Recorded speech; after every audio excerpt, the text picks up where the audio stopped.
Maestro Hipólito Romero Reséndez. Es maestro en Administración Pública por el Instituto Nacional de la Administración Pública. Es asesor en cumplimiento laboral y compliance, además de especialista en litigio estratégico en materia laboral, administrativa y disciplinaria. Catedrático y articulista, también participa como conferencista y expositor. Hoy en IMEFI damos la bienvenida al maestro Hipólito Romero Reséndez.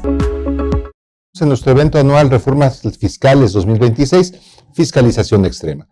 Ayer tuvimos la participación muy destacada de muchos de mis colegas aquí en su canal IMEFI TV, que han estado siendo puntuales y detallistas con relación a diversos temas, especialmente enfocados en los ámbitos fiscales y contables, y que obviamente dentro del contexto que se ve con muchos nubarrones del 2026, especialmente derivado de las modificaciones que están haciendo actualmente nuestras autoridades, pareciera entonces un entorno que por lo menos pinta arduo la subida, y esperemos que dentro del contexto de mejora que se esté presentando durante el transcurso del año, especialmente por la serie de eventos que se pretenden llevar a cabo, como lo es el propio Mundial de Fútbol en un momento dado donde se espera participación significativa del turismo nacional, aunque México no lleva todos los partidos, pero se espera una derrama económica significativa.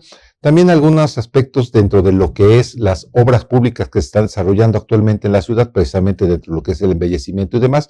Pareciera que se podría compensar un poco de la derrama económica con esto, y ante esto tener menos impacto económico. Sabemos que esto dentro de una economía circular pudiera funcionar significativamente, pero dentro de eso que es una expectativa favorable, pues no debemos dejar de tener en la mente aspectos de cumplimiento fiscal contable, y en el caso de este programa, la parte del derecho laboral, donde me gustaría comentar que el tema que vamos a analizar en este segmento se refiere a básicamente la inspección de trabajo, pero más allá de eso, la supervisión de la Secretaría del Trabajo y Previsión Social dentro del amparo que se está dando dentro de dos sistemas. La inspección de trabajo, como lo ya comentabas hace un momento, y el sistema que utiliza inteligencia artificial para tener conocimiento de las quejas, denuncias que pueden presentar trabajadores y sindicatos sobre violaciones a las normas laborales, y que esto implicaría también una serie de inspecciones laborales derivadas de lo mismo de carácter extraordinario. Esos serían básicamente los asuntos que trataremos significativamente.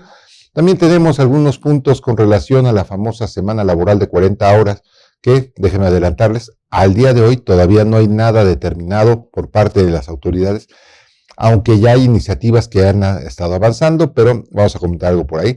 Y finalmente mencionamos algo más, porque precisamente el viernes de la semana pasada, en el Semanario Judicial de la Federación, tenemos ya una jurisprudencia de carácter aislado, pero al fin y al cabo jurisprudencia, que significa cargas relevantes para la parte patronal, y que es muy interesante, muy importante no perder de vista y estar conscientes de los cambios que pueden darse dentro de la parte administrativa de las relaciones de trabajo, desde la micro, pequeña, mediana y gran empresa. Entonces, si ustedes me lo permiten, vamos a iniciar. Ya hace rato habían visto mi currículum, bueno, no me detengo mucho. Tengo la oportunidad de colaborar ya hace algunos años en IMEFI, y solamente para señalarles que dentro de mi experiencia profesional he sido servidor público, y también actualmente me dedico a la iniciativa privada ya de algunos años. Soy maestro de Administración Pública, soy especialista en Derecho del Trabajo, y mi formación original es la de licenciatura en Derecho. Tengo la oportunidad también de haberme certificado como capacitador externo ante la Secretaría del Trabajo y Previsión Social, y llevamos ya prácticamente, vamos a arrancar ya lo que sería para cerrar el 5º año con su programa Mundo Laboral MX, donde tengo la oportunidad de ser colaborador y conductor de ese espacio. También me dedico a la consultoría, específicamente con temas tanto normativos como de aplicación específica dentro de la administración de las empresas. La asesoría jurídica, esta es una parte auxiliar, y también obviamente llevamos asuntos que son significativos o delicados dentro de lo que es el debido cumplimiento laboral, enfocándonos principalmente al buen nombre de las empresas, que es lo que nos llama más, que nos motiva más. Nosotros creemos que el buen nombre de las empresas, al fin y al cabo, está sustentado en su gente, y la mejor forma de que la gente responda es que se sientan valorados, y sobre todo que también tengan un respaldo jurídico que haga válidos esos derechos. Y finalmente, pues comentarles y agradecerle a las instituciones académicas que me apoyan. En este caso ya llevo algunos años ya trabajando como académico a nivel de licenciatura y posgrado en el Instituto Nacional de Administración Pública, la Universidad de Anáhuac, el Instituto de Administración Pública de Tabasco, la Autónoma del Estado de México, y colaboro también con la Facultad de Contaduría y Administración, la División de Estudio de Constitución Continua de la UNAM, y he tenido la oportunidad también de colaborar con la Universidad de las Américas, Puebla, Jenkins. Pues no nos detengamos ahí. Empecemos sobre la materia que nos compete. Y en este caso hablaremos de dos puntos muy interesantes que han cobrado particular relevancia en este año, sobre todo por la incorporación de la inteligencia artificial dentro de las labores gubernamentales. La supervisión de la Secretaría de Trabajo y Previsión Social a las empresas, podemos encontrarla dentro de dos sistemas básicos. El primero, por reciente, por eso lo vamos a señalar, es el SICAL, algunos le dicen SQL, pero es un sistema informático que permite, de alguna manera, un vínculo más directo entre trabajadores y sindicatos y la Secretaría del Trabajo y Previsión Social. Permite el espacio de quejas para que éstas no se detengan o sean presenciales o tengan que ser de una forma tortuosa. No. Se ha buscado, en este caso, bajo la idea del acercamiento con las empresas, con los trabajadores, para que a través de inclusive una plataforma que puede estar en un teléfono celular, se puedan reportar a la Secretaría del Trabajo diversas omisiones, faltas, por lo pronto en carácter de presuntas, para que entonces la Secretaría del Trabajo proceda a hacer las investigaciones correspondientes, que van a derivar entonces en la acción efectiva de la propia inspección del trabajo, que es lo que vamos a tocar en unos momentos. Bueno, en primer lugar, pues, ¿qué es el SICAL? El SICAL es el Sistema de Quejas y Accidentes Laborales.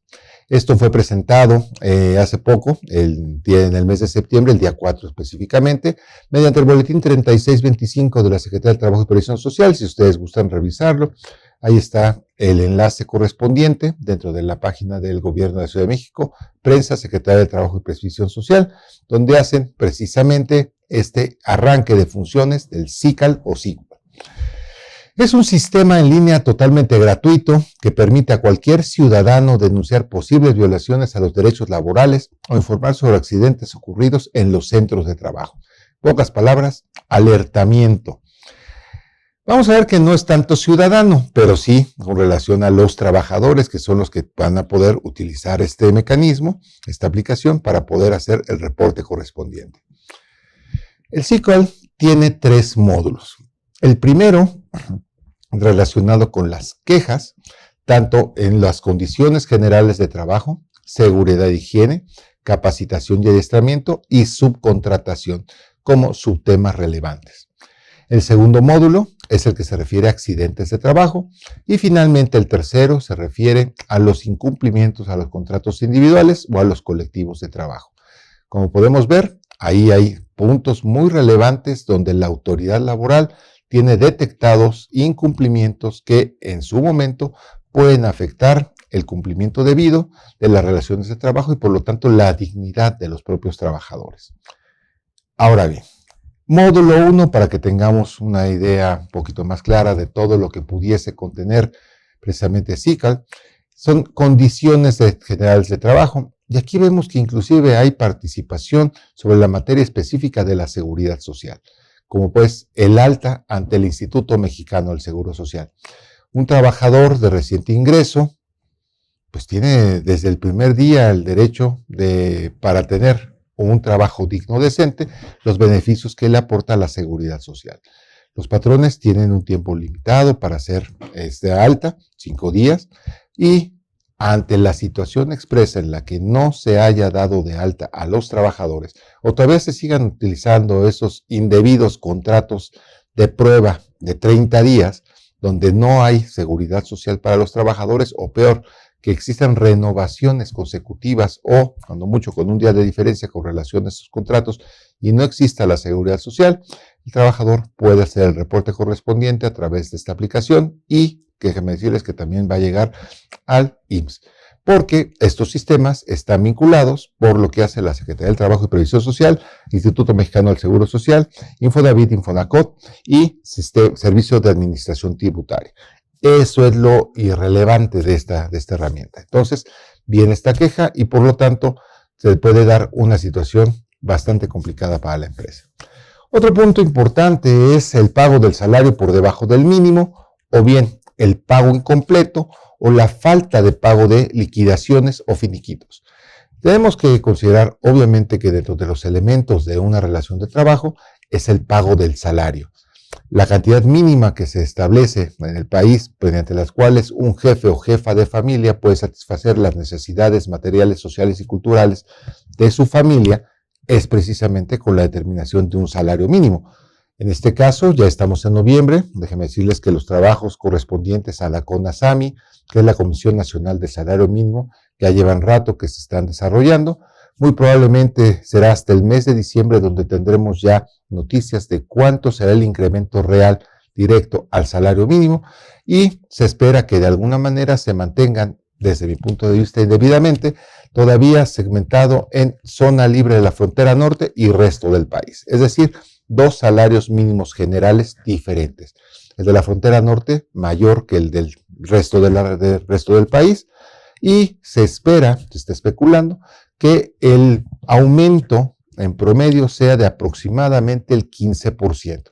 No lo tomen como definitivo, puede ser mayor, puede ser menor, pero el consenso es que estará alrededor del 15% de incremento directamente a los salarios mínimos generales.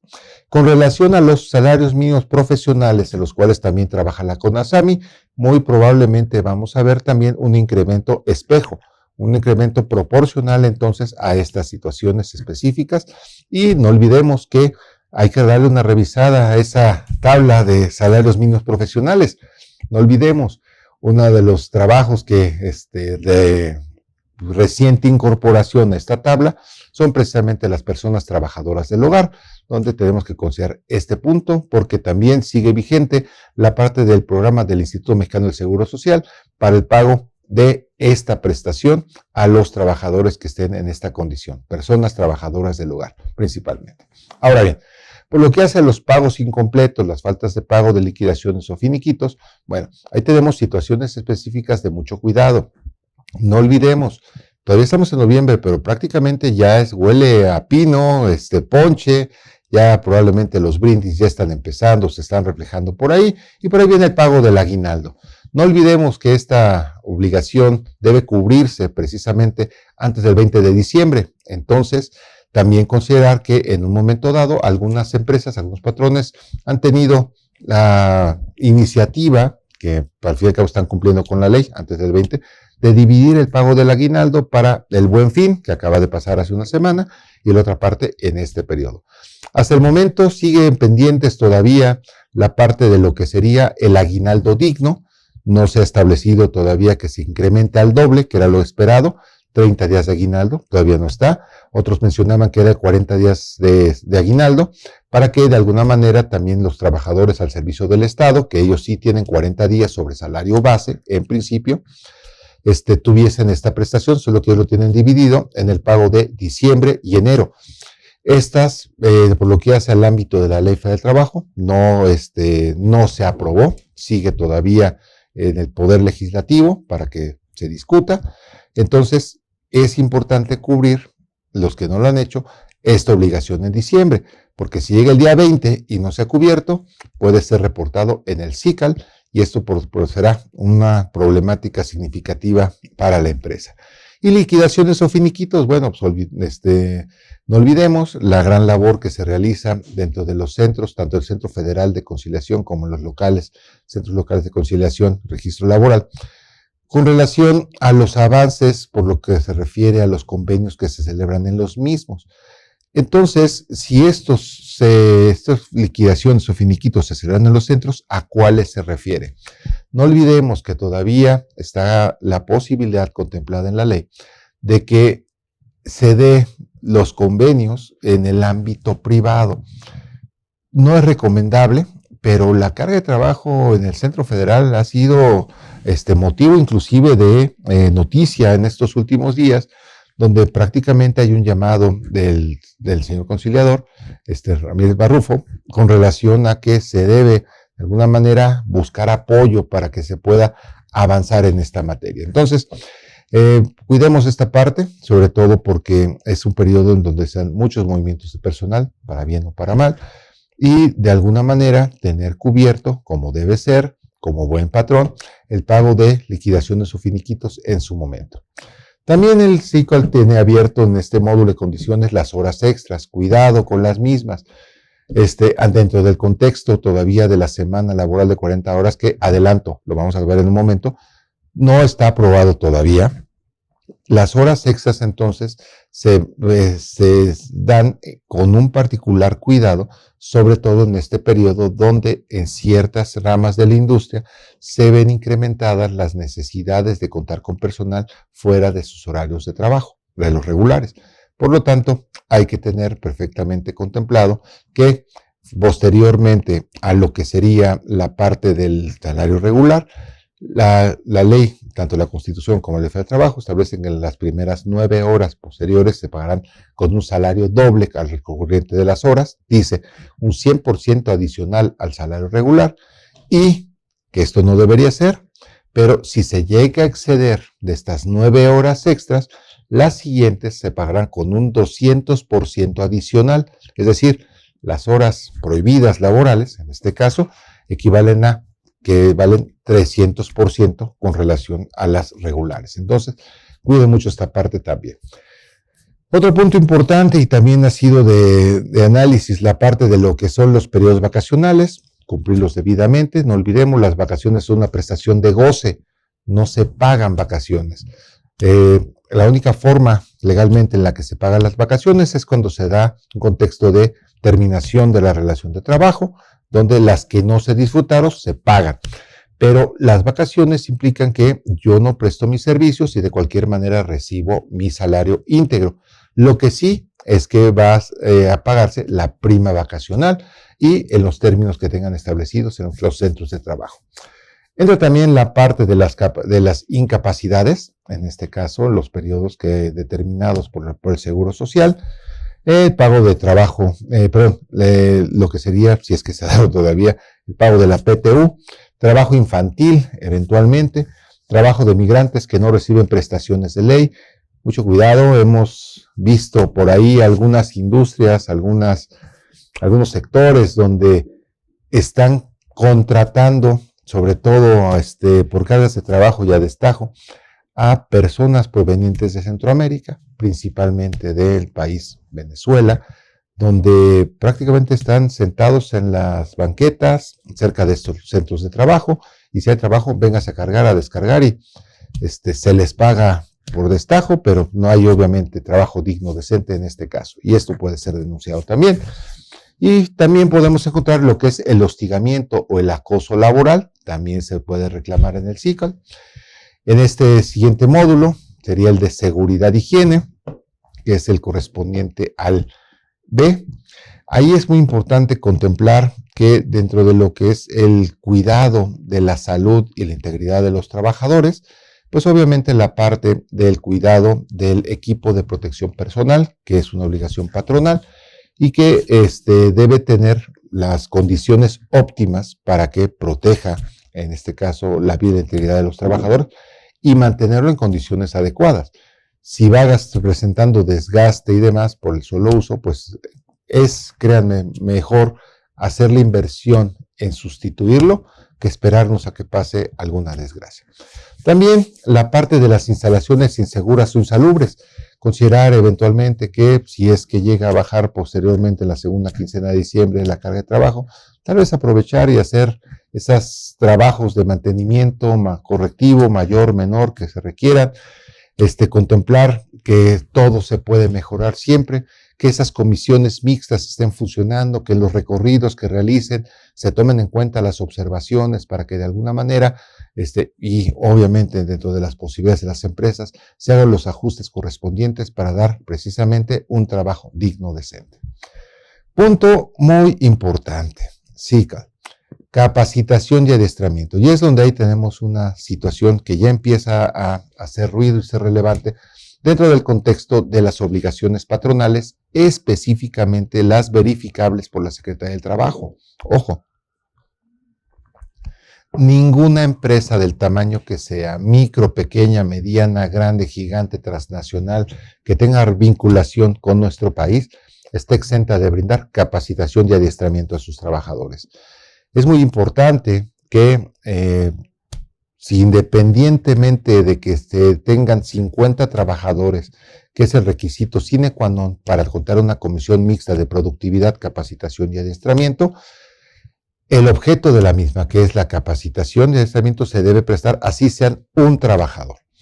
Se debe desarrollar eventualmente la detección de necesidades de capacitación, es decir, el traje a la medida que se requiere dentro de la empresa con relación a los conocimientos profesionales de los trabajadores para tener esta calificación. Si bien se va a privilegiar los cursos que eventualmente permitan que se cuenten con las famosas DC3, pues también está abierta la posibilidad de lo que sería el sistema Conocer. Pero con que se detecten las necesidades de capacitación, se pueden hacer la programación y planeación correspondiente de los cursos que sean necesarios en un momento dado. No olvidemos que también es la obligación de registrarlo en las listas correspondientes y que éstas sean de conocimiento de la Secretaría del Trabajo para que se tenga por debidamente cumplimentada esta obligación. Entonces, no nada más es dar un curso, sino darle todo el seguimiento administrativo, porque la Secretaría del Trabajo puede realizar las inspecciones correspondientes si es que no se está realizando de esta manera. Y finalmente, el último módulo, que es el que corresponde a la parte de lo que sería la subcontratación. Acabamos de escuchar inclusive que el día de hoy hay una manifestación por parte de trabajadores del de personal de mantenimiento que presta sus servicios al Instituto Politécnico Nacional, gente allá en Constituyentes, en Casco Santo Tomás. Sí, las personas que realizan funciones de consejería y mantenimiento están protestando precisamente con la persona moral, en este caso, la empresa que me imagino debe tener por lo pronto su REPSE, con relación al pago de diversas prestaciones que dentro del contexto de cierre de año son sumamente delicadas. La subcontratación, obviamente, no olvidemos que la subcontratación como tal está prohibida. Lo que se puede subcontratar son servicios especializados o bien obras especializadas en este caso, con requisitos específicos para los prestadores de servicios, en este caso que tengan una distinción significativa de los otros trabajadores de la empresa en su momento, y que se debe dar cumplimiento con los avisos correspondientes ante la Secretaría de Trabajo y Previsión Social. Si no se cumplen estos puntos, definitivamente será la Secretaría del Trabajo y Previsión Social que ante la queja tendrá que intervenir. Por lo tanto, esperemos que más allá de lo que se pueda resolver dentro del contexto de estos trabajadores que están por conducto de esta empresa trabajando al Instituto Politécnico Nacional, que se nos reporta hoy, también intervenga la Secretaría del Trabajo y Previsión Social, porque es importante entonces hacer valer nuestro marco jurídico como debe ser. Entonces, esto es por lo pronto todo lo que refiere a esta primera parte de la verificación de la Secretaría del Trabajo y Previsión Social. Reitero, es muy reciente, septiembre, y apenas estamos en noviembre, 3 meses, pero créanme, están alertándose las autoridades sobre ciertos puntos que muchas veces los patrones no le dan tanta importancia, los resultan obviados o creen que van a aguantar los trabajadores. Aquí no olvidemos que las funciones de inspección de la autoridad son precisamente para hacer de, las relaciones de trabajo un ámbito digno o decente. Ahora bien, avancemos un poquito con lo que sería el siguiente módulo, que es el módulo de incumplimiento a contrato colectivo o individual de trabajo, donde básicamente estamos enfocados a lo que son las relaciones colectivas, por lo que refiere a la legitimación de la directiva de los sindicatos y la representación efectiva de sus agremiados, o en su caso, cuando se tiene esa pérdida de derechos colectivos. Finalmente, el módulo de accidentes, donde se da precisamente del contexto de la Ley Federal del Trabajo, pero también con la vinculación con otras autoridades, como lo es el IMSS, el reporte de los riesgos de trabajo ocurridos precisamente en los centros de trabajo con estas situaciones en específicas. SQL pareciera entonces muy completo, es una herramienta muy accesible, cercana, pero fíjese todavía el alto riesgo que podría darse dentro del contexto laboral. SQL permite inclusive carga de documentos anexos en diferentes tipos de formato que añadan sustento al reporte. Es decir, no solamente señalar qué es lo que está pasando, sino hablar de indicios probatorios, porque todavía no son pruebas como tales, pero son indicios probatorios que sustenten la queja correspondiente. Hago referencia a las fotografías, pero subrayo lo que son los audios o los videos. Muchas veces tenemos esa indebida apreciación de que hay que dar una autorización para que me grabes, es propiedad privada y no se puede hacer.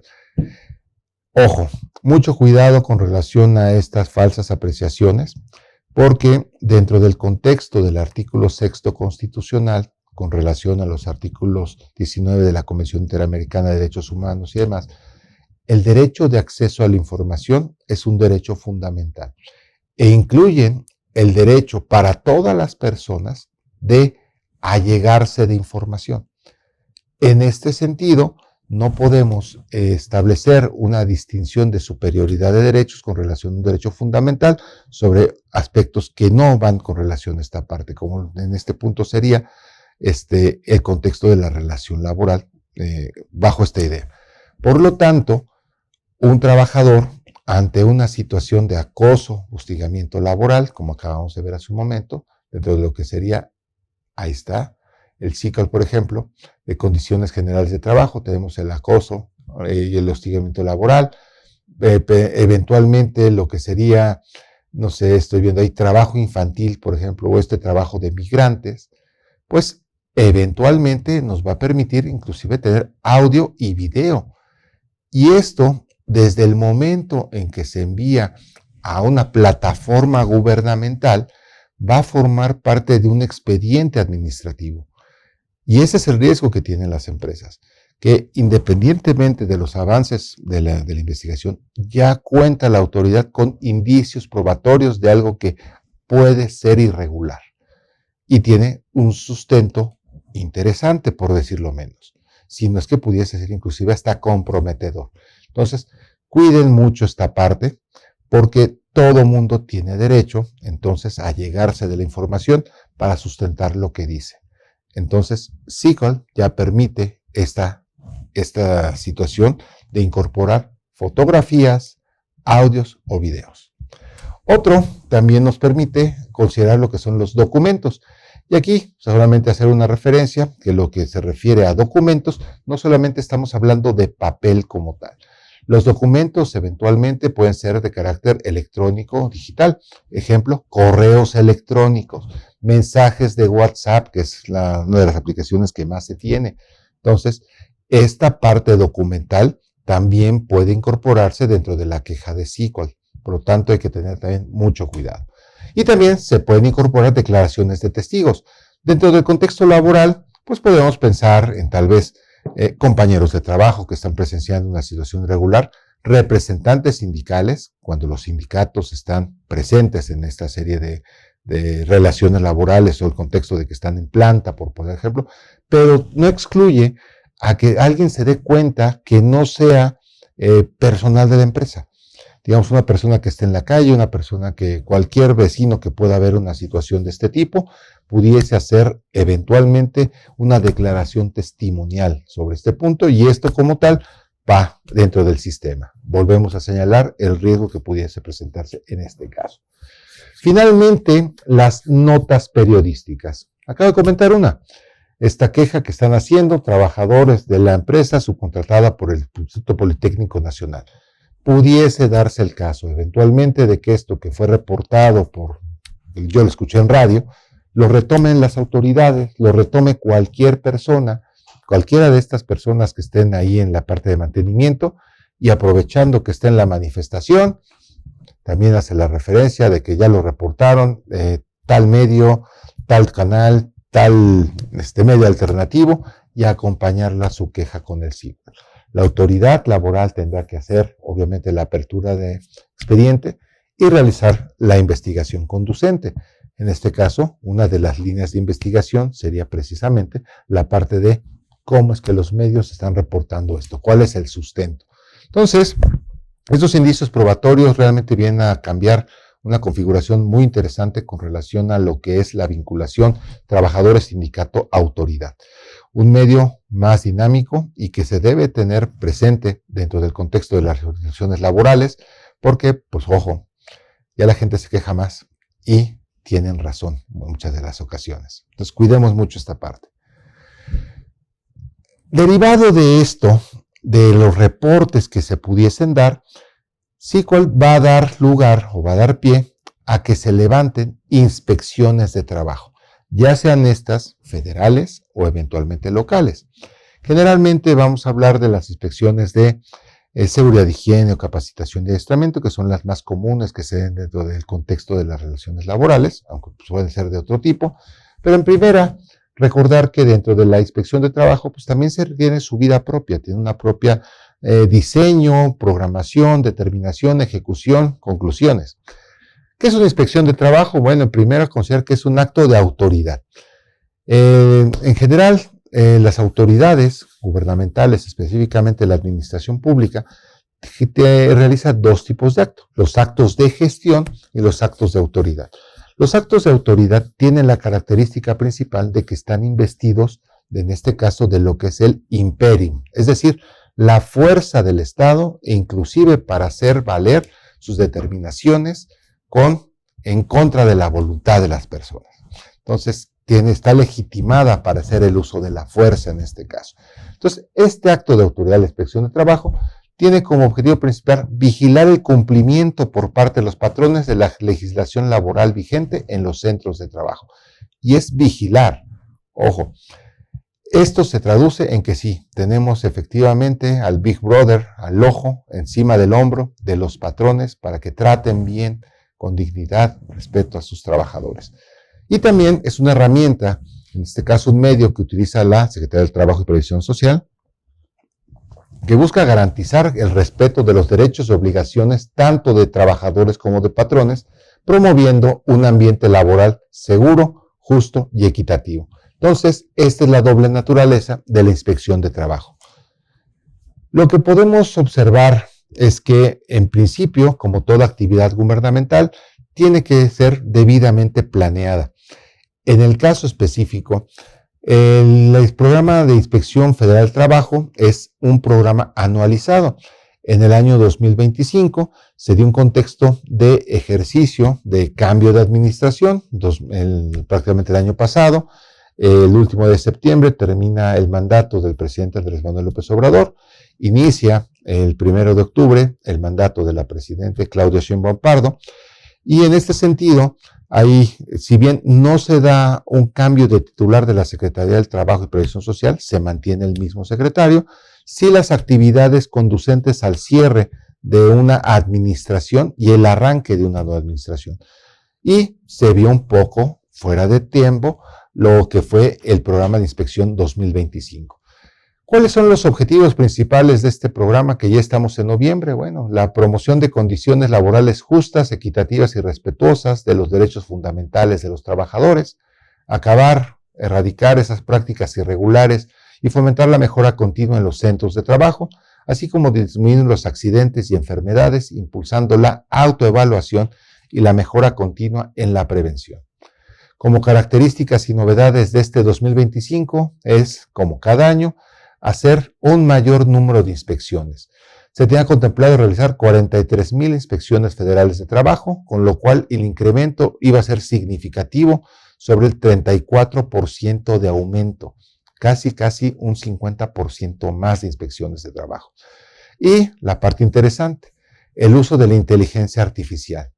Esto que pareciera una novedad, sobre todo en el ámbito de lo que son las redes sociales, lo que podemos ver en nuestros celulares y que también se está dando dentro del contexto de diversos cursos de capacitación y demás. Bueno, esto ya es una realidad en la Secretaría del Trabajo tal vez incipiente, pero ya se está aplicando porque se está desarrollando el sistema de inteligencia de datos para la inspección laboral, el CIDIL. Este busca a través de modelos predictivos, precisamente con ese manejo de grandes bases de datos y de metadatos, optimizar la planificación, programación y ejecución de las inspecciones a fin de tener una mayor eficiencia y un enfoque estratégico. ¿Qué es lo que esperamos?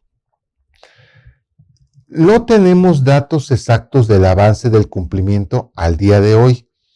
Lo que sí sabemos es que no se han realizado todas las que se tenían programadas. Es el dato más relevante que tenemos, pero no podemos dar una cifra.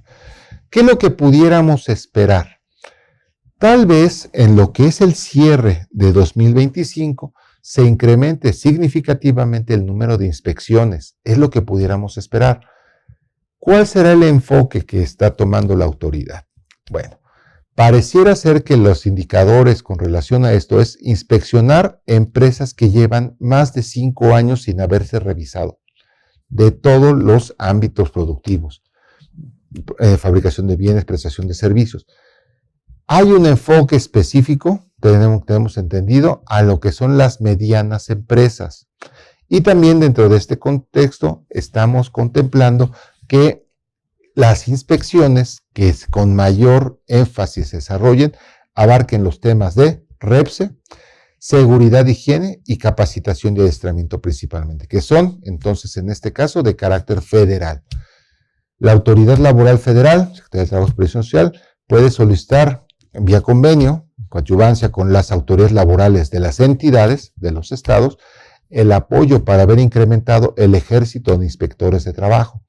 Entonces, no estemos tan tranquilos pensando que ya brincamos 2025, y menos dentro de un contexto donde, como comenté hace unos momentos, tenemos el CICUAL.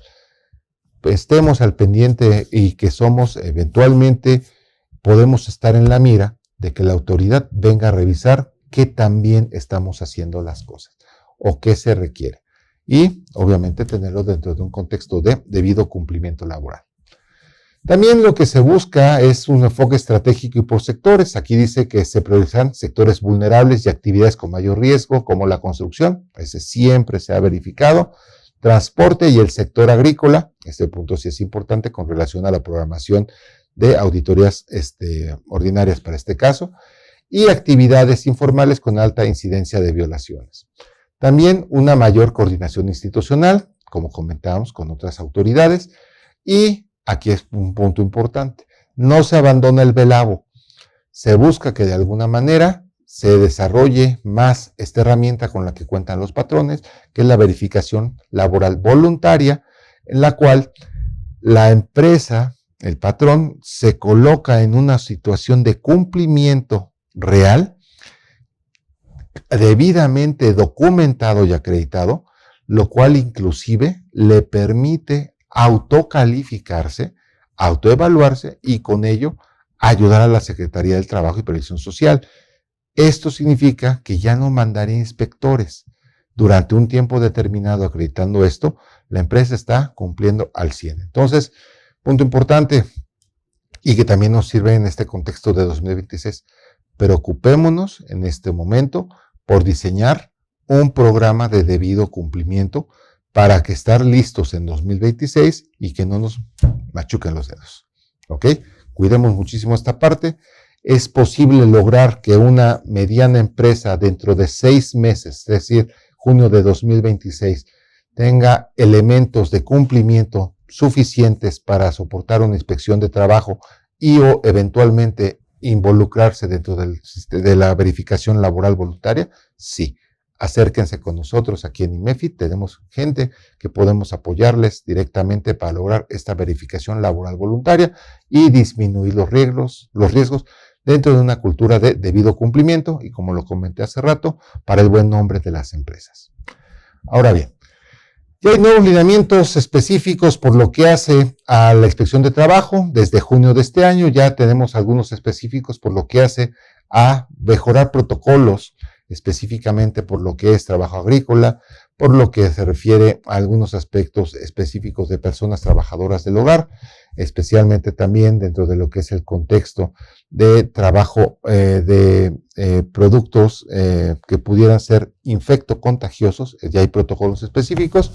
Y tenemos dentro de lo que sería modernizar el trabajo de supervisión y más eficaz en las visitas, porque son los 3 tipos de inspecciones. La aleatoria, es decir, casi ponemos en un carrusel y cuál es el que va a quedar, ahí vamos a verificar. Denuncia directa, apoyándose actualmente en el SQL, entre otros elementos, o por seguimiento. Es decir, ya fuiste verificado, te comprometiste como empresa a hacer adecuaciones o remediaciones conducentes, vamos a verificar que ya lo hayas hecho. Y todo esto dentro de un sistema integral que es el propio SIAPI. Protocolos especiales, habíamos comentado precisamente lo que es trabajo infantil, personas migrantes y acoso y hostigamiento sexual. Medidas urgentes que eventualmente se den dentro del contexto de los riesgos de trabajo. También los casos de fallecimiento. La verificación busca también en los casos de verificación reforzada, cuando existe reincidencia o accidentes de trabajo graves. El control sobre la subcontratación y el uso obligatorio del Directorio Nacional de Empresas para una mejor planeación. Entonces, todo esto es lo que comprende el programa de inspección de trabajo, recordando que dentro de las planeadas tenemos las inspecciones ordinarias, las que derivan de casos específicos, cual por ejemplo serán las extraordinarias o que vengan de denuncia. Las inspecciones ordinarias todavía se dividen en 3, que son aquellas que son iniciales por primera vez, las periódicas que implican una serie de compromisos que eventualmente se mantienen constantemente dada la naturaleza, y finalmente de comprobación, que derivado de una inspección se hubiesen determinado medidas que se deben observar o cumplir por parte de los patrones, y la autoridad verificará a través de esta visita de inspección ordinaria que se estén cumpliendo. Por lo que hace las inspecciones extraordinarias, bueno, pues aquellas en las que se reporte un peligro o riesgo inminente, las que provengan de quejas o denuncias, las que se hayan dado dentro de un contexto previo de inspección y se determine que hay documentos irregulares, aquellos casos en los que se presenten accidentes o siniestros, información falsa, presunciones de actas viciadas, que desafortunadamente es una situación que qué bueno que está contemplada en la ley, qué bueno que la autoridad pone hincapié, porque pudiera darse el caso de que se llene mal un acta y al momento de la supervisión de la función de los inspectores pareciera que tal vez hubo algo irregular o desviado de lo que es el adecuado servicio público. Bueno, pues entonces la autoridad no se puede quedar con ese vicio y tendrá que hacer una nueva inspección. Ojo, cuando se nos ha reportado en algún momento con algunas empresas que al momento de la inspección se sugieren por parte de la inspección de trabajo que se hagan ciertas acciones para que no sean sancionados. Ojo, esto es muy delicado y es causa de responsabilidad de los servidores públicos, no nada más para ellos, también para las personas que del lado de los particulares estén participando. Hay una ley de responsabilidades y estos se califican como faltas graves, tanto para el servidor público como para los particulares que estén involucrados en esto. Cuiden mucho esta parte y obviamente también, reiterando lo que hemos dicho, que alguna empresa llegue a tener este tipo de tratos, no habla de su buen nombre y no habla de una política de debido cumplimiento. Y, a pesar de que se realice, pudiese existir denuncia de que no se hizo bien y la autoridad estaría obligada a hacer una inspección extraordinaria porque el acta presuntamente está viciada. Ojo, causal especial y de mucho cuidado. Y finalmente, que afortunadamente toco madera, no hay situaciones de contingencia sanitaria en este momento generalizadas. Sí sabemos de brotes de sarampión del lado del Pacífico, pero nada que nos haga pensar otra vez en lo que fue la pandemia de COVID que vivimos hace algunos años. Señalar nada más, con base en el Reglamento General de Inspección del Trabajo, que todos los centros de trabajo son sujetos de inspección conforme a los programas correspondientes. La vigilancia se realiza precisamente a través de inspecciones. Uno de los puntos importantes es que cuando estemos utilizando normas oficiales mexicanas al amparo de lo que es la Ley Federal de Metrología, Ley de Infraestructura de la Calidad anteriormente, Ley Federal de Metrología y Normalización. La autoridad laboral también es una autoridad que puede constatar el cumplimiento de estas normas oficiales mexicanas, específicamente por lo que hace a los servicios y otros aspectos de bienes. Y en este caso es una autoridad que cuenta con facultades para hacer la verificación correspondiente. También tenemos que, dentro de los puntos importantes de la conducta que debe tener un inspector, pues sí, informarle cuáles son los alcances y efectos de las inspecciones que se están realizando, eventualmente mantenerlo informado de los hallazgos que se vayan presentando y la posibilidad eventualmente de utilizar medios de comunicación remoto, como en su caso la vía telefónica, que ya no tanto, pero sí el internet, para tener entonces los registros correspondientes. Punto interesante, no olvidemos que cuando llegue el inspector de trabajo hay que corroborar que es inspector de trabajo y no otra persona. Tenemos la oportunidad también de verificar a través del propio oficio de comisión que está siendo él específicamente señalado o comisionado para realizar esa inspección y que podemos inclusive tener contacto directo con la Secretaría del Trabajo para verificar que no es un abuso de autoridad por ahí o alguien que se hace pasar por inspector. Punto importante, no nos neguemos a las visitas de inspección. Démosle todas las facilidades a los inspectores, esa será la recomendación, porque inclusive un hallazgo que tal vez ni los trabajadores, ni los patrones, o ni las propias comisiones nos demos cuenta, la puede observar un tercero. Entonces, desde esa parte, por lo que es la mejora de la empresa, permitámoslo. Pero, si queremos negarnos, pues déjame decirle que eso no afecte en nada porque eventualmente pues la negativa del patrón no impide la celebración de la inspección y esto sí se hará asentado por el inspector de trabajo y implicará en su momento una multa para la propia empresa. También considerar que en principio lo que ve, oye y se constata por sus sentidos un inspector de trabajo, en principio es cierto, salvo prueba en contrario o se demuestra lo contrario. Por eso es importante que eventualmente se le den las facilidades para que pueda observar perfectamente bien todo y lo realice adecuadamente. Las inspecciones ordinarias requieren obviamente que se realicen previo citatorio para que se realicen dentro de las 24 horas siguientes. Eventualmente, cuando son extraordinarias, ahí sí hay que considerar que ahí sí no hay citatorio previo, cualquier día y cualquier hora, aquí es 24/7 los 365 días del año. No olvidemos que hay empresas que trabajan los 3 turnos. Entonces, ahí, cuando esa situación, la inspección de trabajo se tiene que realizar de cualquier manera. Y ahí es donde entra, en este caso, el propio SICUAL. También, punto importante, la documentación puede darse también falsa por parte del propio patrón o eventualmente puede darse con una situación de dolo, mala fe o inclusive violencia que detecten los propios inspectores de trabajo. Entonces, estos son los elementos que de alguna manera nos están reflejando, tanto en las inspecciones ordinarias como en las extraordinarias, los alcances de la autoridad laboral para verificar el cumplimiento de los patrones a las normas laborales. Prácticamente con eso estamos cerrando lo que refiere a la inspección de trabajo. Nada más señalar, en este caso, que por lo que refiere a la inspección específica, pueden determinarse sanciones que están contempladas en la Ley Federal del Trabajo y se considera para ello no el salario mínimo, sino la unidad de medida y actualización. El artículo 1004 de la Ley Federal del Trabajo nos refiere precisamente que aquel patrón que no permita la inspección o vigilancia de las autoridades podrá ser multado con una UMA de 250 a 5,000 veces, lo cual al valor del día de hoy todavía vigente de una UMA diaria, que son 113.14 pesos, puede ser una multa desde 28,285 pesos hasta arriba del $500,000 de pesos.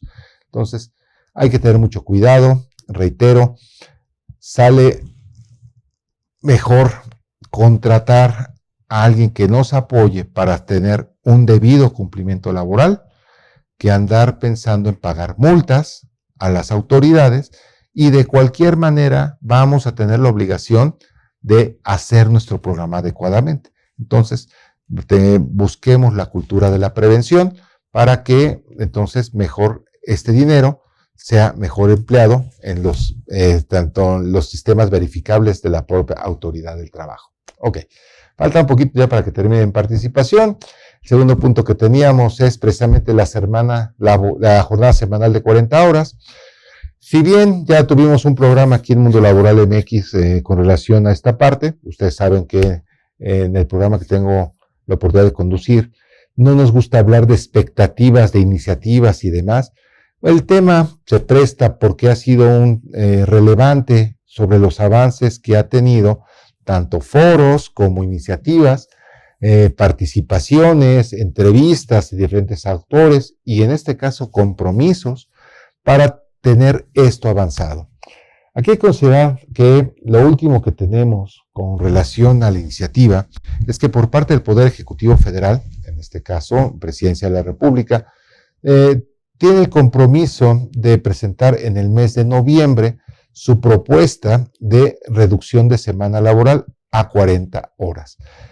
Esto se observa, se ha dado a entender, porque no hay todavía documentos que podamos validarlo, tanto en entrevistas como en foros jurídicos laborales, se ha comentado que la idea es que sea una implantación gradual de esta reducción que vaya bajando de 48, 45, 46 horas hasta el 2030. El gran problema que se da, y es el programa que platicamos, es que hay muchos riesgos en la implantación porque podría darse la situación de la aplicación en específico del protocolo de Turín sobre la trata de personas, y ya tenemos una ley general sobre eso, sobre la explotación laboral. También deberíamos considerar en esto que ante ciertas modificaciones la contratación de nuevo personal. También se modifica lo que será el pago del séptimo día en un momento dado. También hay aspectos que son de mucho cuidado y que inclusive por la parte de los trabajadores se estima que puede ser también una afectación de derechos. Quedémonos con esta parte. Ya tenemos iniciativas que han sido inclusive discutidas, turnadas a comisiones y que en algunos casos ya se han dictaminado. El último compromiso es por el Ejecutivo Federal, la administración de la doctora Claudia Sheinbaum Pardo, con relación a que en el mes de noviembre, es decir, a más tardar dentro de 9 días, se presente. No hay fecha, pero nos hace dudar esta parte de la jornada semanal porque precisamente por parte del Senado de la República se emitió un boletín de comunicación que dice que aprueban acuerdo de la Junta de Coordinación Política en relación con la conclusión de los trabajos del periodo ordinario de sesiones, donde si bien constitucionalmente este periodo de sesiones debe concluir el 15 de diciembre de 2025, prácticamente nos están diciendo que se va a dar un periodo, llamémoslo como de guardia, ahí dice en el segundo párrafo, a partir del 11 de diciembre, con lo cual se reduce el tiempo de presentación, análisis, discusión, turnado de dictámenes, enriquecimiento de la propuesta del Poder Ejecutivo Federal. De hecho, ayer todavía, estamos hablando de ayer 20 de noviembre, todavía el senador, el diputado Ricardo Monreal señaló que era probable que llegara esta iniciativa de la doctora Claudia Sheinbaum Pardo en estos días. Desde nuestra opinión, creemos que está a 50 y 50% con relación al comunicado del diputado Monreal Ávila y se va inclusive al 75% de que estamos seguros que no se va a presentar por este comunicado de la Junta de Coordinación Política. Entonces, antes de que se instale la comisión permanente después del 15, vemos muy poca labor legislativa y tal vez en otros temas que tal vez no impacten dentro del ámbito del derecho laboral en México. Entonces, tomémoslo con pinzas, escuchemos los foros, opinemos, veamos pros y contras. No es lo mismo la visión de los trabajadores que la de los patrones, y no todas las áreas de trabajo, todos los sectores son iguales, ni todos los trabajadores dentro de una misma empresa son iguales. Hay aspectos que sí vale la pena considerar y algunos no. Desde nuestro punto de vista, y lo hemos manifestado también en nuestros programas, no se necesita realmente un establecimiento de reducción de semana cuando la propia ley de trabajo nos permite repartir las horas en los días de trabajo. Lo señala la ley para permitir el descanso de los trabajadores el sábado en la tarde. Tampoco nos impide que esto se pueda regular para permitir todo el sábado completo. pero veamos cómo van avanzando estos aspectos normativos y desde nuestro punto de vista prácticamente estamos pensando que sería hasta el próximo año, por ahí de febrero, que se vuelva a discutir y tal vez sea uno de los aspectos que se reporten tradicionalmente para el 1 de mayo de 2026. Vamos a ver qué pasa. Finalmente, nada más algo más, y es con lo que quiero cerrar ya para que tengamos algunos aspectos que son muy recientes, que si bien ya están contemplados en la ley, el impacto es importante. La semana pasada en el Semanario Judicial de la Federación apareció esta jurisprudencia a la voz de antigüedad genérica de empresa. Si el patrón no exhibe el expediente personal del trabajador con motivo de la inspección ofrecida por se presumen ciertos los hechos de la demanda, salvo prueba en contrario. Aquí es punto importante hacer una precisión. Siempre ha sido obligación patronal contar con documentos precisamente que nos hablen del vínculo laboral empresa, patrón, trabajador. Ideal contrato, recibos de pago, constancias, todos esos elementos siempre ha tenido la obligación el patrón de tenerlos. De hecho, en lo que se refiere al criterio jurídico, es el propio artículo 784 en las fracciones 1 y 2 que establece al patrón, al empleador, acreditar documentalmente esta relación de trabajo y los documentos derivados. Sin embargo, el criterio jurídico que acaba de salir se va a algo más, al expediente laboral. Y nos dice que cuando hay conflictos, si el trabajador requiere que la autoridad desahogue la prueba de inspección sobre el expediente laboral, y muchos patrones, déjense que no permitan el acceso, no tengan expedientes laborales, le están dando armas probatorias a los trabajadores para acreditar lo que ellos dijeron es cierto, aunque a pesar que no tengan ningún documento. Esto, obviamente, es importante porque la idea de un expediente laboral, y de hecho aquí en IMEFI tuvimos el año pasado, este año precisamente, un curso sobre integración de expedientes laborales, no es solamente pedirle al contador que nos dé un machote y llenemos un contrato que muchas veces ni siquiera está firmado bien o adecuadamente ni por el trabajador ni por aquella persona que tiene facultades en la empresa. No hablemos de documentos que eventualmente permitan dar cumplimiento a los elementos necesarios o indispensables de un contrato de trabajo o a toda la vida laboral, como es la capacitación y adiestramiento, entre otros elementos, o los comprobantes de seguridad social. Creemos importante esta parte de señalar algo más porque 2026 se presenta como un año donde hay que cuidar bien nuestros recursos. Y uno de ellos es hacer labor preventiva para poder prepararnos para cualquier conflicto. No solamente para un juicio, sino también para una inspección.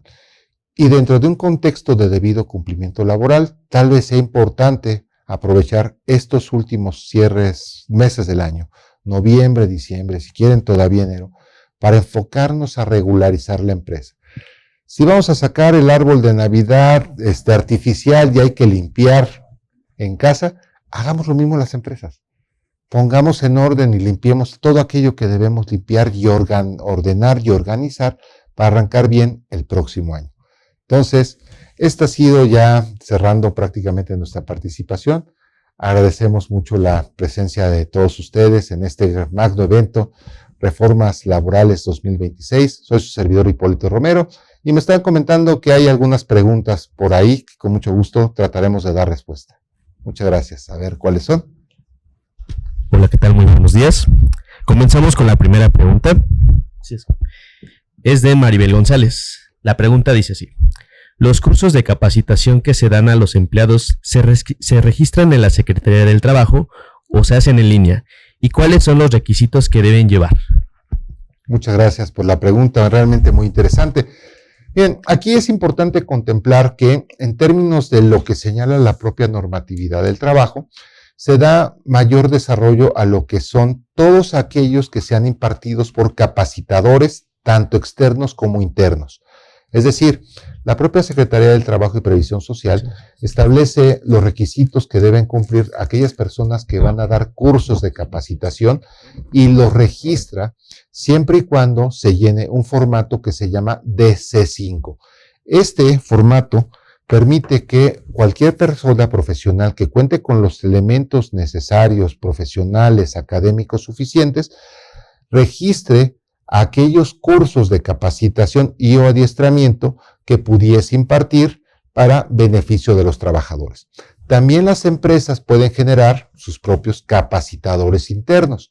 Estos también requerirían tener en su momento una acreditación ante la Secretaría del Trabajo y Previsión Social para cumplir con estos cursos y que estos capacitadores, tanto internos como externos, tengan la posibilidad de expedir un documento que se llama DC3. Este documento va a acreditar que un trabajador o trabajadora acreditó tantas horas de capacitación con un programa debidamente registrado ante la Secretaría que certifica que recibió la capacitación necesaria sobre cierto tema. Actualmente hay cursos tanto en línea como presenciales que pueden impartir capacitadores internos o externos. Hay un listado, inclusive, de personas como su servidor que estamos registrados sobre ciertos cursos donde podemos dar este DC3 que debe quedar integrado al expediente del trabajador y el patrón tendrá la obligación también de hacer del conocimiento de la Secretaría de Trabajo y Previsión Social las listas de trabajadores que tuvieron estos cursos de capacitación para que entonces el sistema quede cerrado. Actualmente también hay algunos cursos que están reconocidos dentro del sistema Conocer. Ojo, esto es muy importante.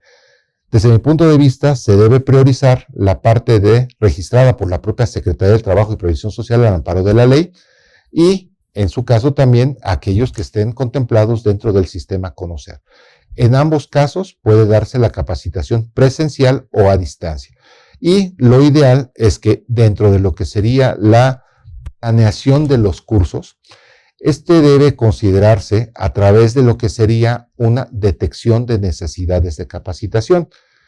Desde nuestro punto de vista, ya sea que exista una comisión mixta de productividad, capacitación o adiestramiento, o si es una empresa más pequeña que no requiere este número mínimo de trabajadores para hacerlo, sean la parte patronal o la parte colegiada las que analicen el perfil de todos los trabajadores y establezcan de manera conjunta cuáles serían los cursos más adecuados a la productividad de las empresas, aquellos que permitan eventualmente desarrollar mejor nuestras funciones con mayor seguridad inclusive, porque sería lo que es el adiestramiento, y en ese sentido programarlo a un plan del DNC, detección de necesidades de capacitación, se hace una planificación que no debe de exceder 2 años y se haga la programación correspondiente. Ejemplo, tal vez sea muy importante capacitarnos en inglés jurídico. Por poner un ejemplo, tenemos un despacho de abogados, tenemos ya asuntos con Estados Unidos, no sé, con Inglaterra, países angloparlantes, y tal vez sea importante que no nada más los abogados o los hablen inglés jurídico, inclusive mi personal administrativo, que va a hacer llamadas, que va a tener correos electrónicos, va a integrar expedientes, también conozca inglés jurídico. Entonces, tal vez puedo determinar que algunos tendrán una capacitación básica, intermedia, avanzada, especializada, y cómo se va a ir dando dentro de este contexto. Vamos a pensar entonces que dentro de estos 2 años, todo el personal deberá capacitarse en diferentes áreas que arroje el DNC correspondiente. Entonces, es todo un sistema y estos cursos de capacitación, pues obviamente deben tener esta parte de sustento sistemática. Gracias por la pregunta y espero haber respondido adecuadamente. No sé si hay alguna otra pregunta. Perfecto, tenemos otra pregunta de Miriam que dice así: ¿qué checklist, datos mínimos o indispensables debemos cubrir como preventivos o qué nos puede recomendar? Como preventivos en lo que refiere a los temas que tratamos, no dice más, ¿verdad? Ok, miren, dentro de la parte de checklist quiero pensar eventualmente dentro de lo que sería, voy a ir a lo que son nuestros temas. Yo creo que es muy importante, en primera, que toda la organización esté consciente de que, al fin y al cabo, si el gobierno nos señala una serie de requisitos mínimos, por lo menos pensemos en que se puede hacer una política de cumplimiento y algo más, darle valor añadido. Dentro de los elementos que estarían dentro del debido cumplimiento laboral, podríamos iniciar desde lo básico, la contratación. Para hablar de una adecuada contratación, tenemos que pensar inclusive qué perfil de puesto necesitamos. Y tal vez para esto pudiera apoyarnos eventualmente lo que sería la certificación que la anterior Secretaría de la Función Pública, la actual Secretaría de Anticorrupción y Buen Gobierno, nos puede auxiliar por lo que hace empresas íntegras. Hablar de un código de ética, una política de integridad, manuales de organización, manuales de procedimientos. Dentro de los manuales de procedimientos están los perfiles de puestos. Entonces, si vamos a hacer contrataciones, considerar eventualmente que se cumplan objetivamente los perfiles requeridos para, dentro de los candidatos, obtener los mejores perfiles. Y en ese sentido, dentro del proceso de reclutamiento, pedir lo mínimo indispensable que nos va a dar pie a tener un contrato laboral adecuado en atención a las necesidades. Contemplar las posibilidades de la contratación con un periodo a prueba, si es que esto es necesario, si es indeterminado, por obra o tiempo determinado y demás, y contar con todos los elementos. No olvidemos inclusive que actualmente hasta la figura de los deudores alimenticios, aquellas personas que inclusive tienen ya determinada una pensión alimenticia, va a tener un impacto en las relaciones laborales. Entonces, saber si tenemos esta parte o inclusive ya hay un registro de deudores alimenticios. No quiero estigmatizar a nadie, pero eventualmente es una situación que la empresa tendrá que, de manera solidaria, dar respuesta a las personas a las que se les deben alimentos de un trabajador que se va a contratar. Entonces, son varios aspectos que se deben tener contemplados, como lo que es una declaración de confidencialidad, entre otros aspectos importantes. También dentro de lo que serían las nuevas realidades con relación a lo que serían los tiempos de descanso, la posibilidad de modificación de 48 a 40 horas. Entonces, habría que hacer un traje específico a la medida para tener ese checklist con relación a las empresas en específico. Quiero pensar que por ahí iba esa pregunta. Perfecto. Vamos con Verónica Villegas, que pregunta: ¿el SICUAL solo será para los trabajadores o pueden los patrones consultarlos? Gracias de antemano. Muchas gracias. El SICUAL es un sistema de quejas, entonces, y está enfocado a los trabajadores en lo individual y a los sindicatos. Si bien en su lanzamiento dijo que era para cualquier persona, la verdad es que precisamente dentro de un sistema de quejas, así sea un sistema de quejas administrativas, laborales y demás, las acusaciones en principio son presuntivas. La autoridad tendría que hacer acciones de investigación para determinar si son ciertas o no, por lo menos con un grado de credibilidad. Y en ese sentido, al abrir una investigación, esta debe mantener el sigilo correspondiente hasta que existen indicios necesarios y en consecuencia derivar una inspección de trabajo. Entonces, no, los patrones no podrán revisar el estado de SICUAL hasta el momento en que se determine por lo menos presuntivamente alguna falta, para que entonces la autoridad laboral en su labor inspectiva realice las verificaciones correspondientes. Perfecto, tenemos una última pregunta de Alejandro, que dice así: ¿el DS3 es para todo el personal o solo para operativos o administrativos? Excelente pregunta. La ley no distingue, nos dice todo el personal. Entonces, nuestro personal directivo, nuestro personal de confianza y todos bajo la idea de un enfoque de mejora continua y de lo que sería un derecho fundamental, tendríamos que pensar en el trabajo digno, decente, que implica lo que es la capacitación para el desarrollo de nuestras funciones o para la reducción de riesgos. No olvidemos, siempre se aprende algo nuevo, inclusive lo que sería dentro de una política de planeación o prevención de la salud. Hay aspectos de seguridad, de atención, por ejemplo, hasta una cortadura, por ejemplo, pues ya no se atiende igual. Un curso de primeros auxilios básicos nos podría servir a todos, no importa que uno sea directivo, mando medio, mando superior o el que cierre y abre la puerta. Un infarto nos puede ocurrir a cualquier hora y poder atender o apoyar a un compañero sería importante, la diferencia entre la vida y la muerte en una situación.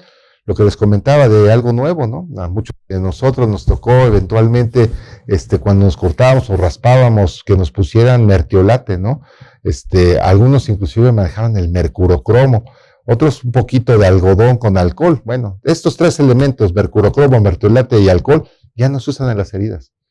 Entonces, hasta eso, los cursos de primeros auxilios, bajo la idea de que siempre podemos aprender algo nuevo, nos serviría dentro de un contexto de capacitación y adiestramiento. Y más allá, que es una obligación de los patrones y también de los trabajadores, el atender precisamente los programas de capacitación y adiestramiento. Entonces, todos debemos tener capacitación y adiestramiento. Y por lo tanto, DC3. ¿Sería la última? Perfecto, serían todas las preguntas por el momento, estimado. Perfecto, pues muchas gracias, agradezco su participación activa y sobre todo que nos permiten poder ampliar un poquito más lo que ya expusimos.